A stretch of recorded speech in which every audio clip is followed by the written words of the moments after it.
Let's deepen our analysis and bring in Barbara Slavin, Distinguished Fellow at the Stimson Center in Washington. Barbara, thanks for joining us as always here on France 24. I'd appreciate your take on who is Mojtaba Khamenei, very much a chip off the old block, as I understand it. Yeah, thanks for having me. He is someone who has been at his father's side and helping his father for a very long time.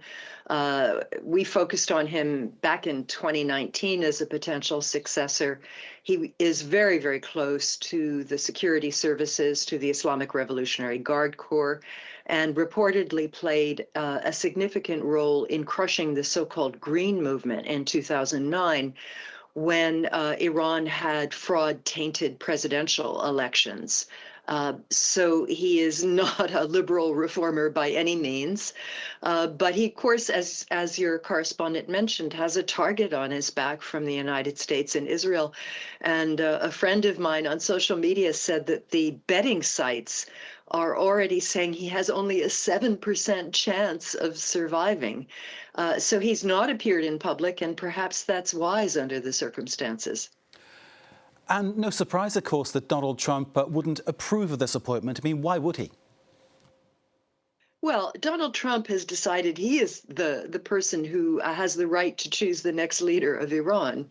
I doubt that is going to be the case. And it is, frankly, I think that statement by Trump that Mojtaba Khamenei was, quote unquote, unacceptable to Trump was one of the reasons that the Iranian Assembly of Experts decided to choose Mojtaba Khamenei, just to show defiance and to stick their finger in Trump's eye.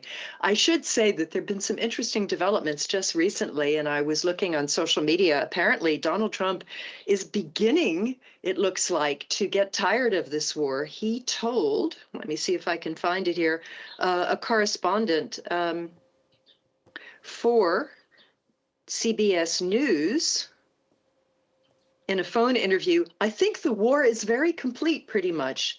They have no Navy, no communications. They've got no Air Force.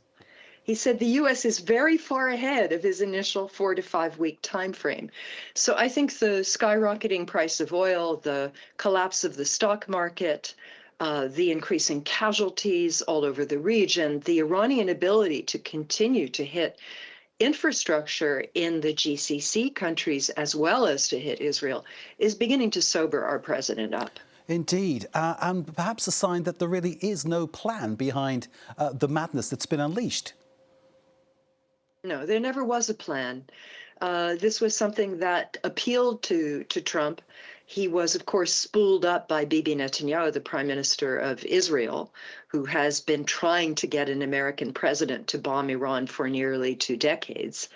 But beyond that, Trump felt that he had the opportunity. He had moved his armada from the shore of Venezuela to the Persian Gulf, and that the Iranian people would somehow rise up and remove this dreaded dictatorship. But of course, he didn't understand very much about the Iranian system or the ability of Iranians who do not have the guns to move against those who do.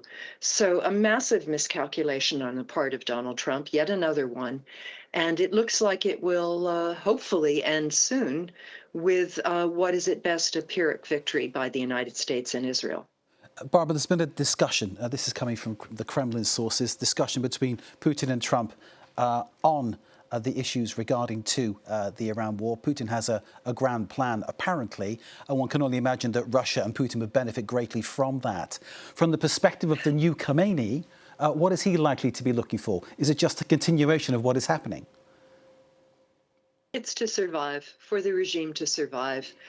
For Iran not to have to capitulate to Trump's demands for unconditional surrender, for the U.S. to call a halt before Iran does. In terms of what that would mean, in terms of what Iran would be left with afterwards, do we have any sense of what that could be? Well, obviously, the country has sustained enormous damage to its military and civilian infrastructure. Life will be far more miserable, and it was already terrible for 90 million Iranians. But that is of less concern to the Islamic Republic than the perpetuation of this strange form of government that it's had for 47 years. And whatever happens to the majority of Iranians, I can assure you that those who are in charge will manage to monopolize whatever resources are left for themselves. It is the ordinary people, as always, who are the victims in times like this, Barbara, isn't it? And your comments there really illustrating that completely. There's no sense then that this is going to make the Middle East into a safer place, a more peaceful place, a more prosperous place. Oh, my Lord, no. I mean, there's so many delusions. You know, you would think after 2 U.S. military interventions in the Middle East that have turned out so badly that we would have learned our lesson. But clearly, Donald Trump does not learn the lessons of history, and he thinks he can just change the subject every day and somehow we'll all forget. Well, we have midterm elections coming in the United States in November, and I can assure you that most Americans will not forget. In terms of how Americans are viewing this, I mean, clearly Trump campaigning on Make America Great Again, America first, not getting involved in forever wars abroad. And here we are. Yeah, I mean, it was the only thing that I thought was admirable about his campaign.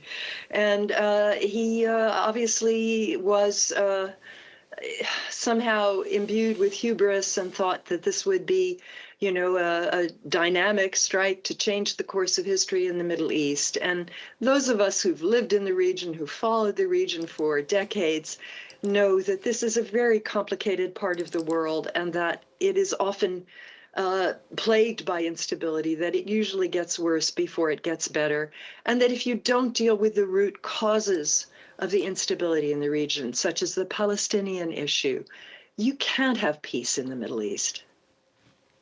Barbara Slavin, thank you, as always, for joining us here in France 24. We appreciate your time and your analysis.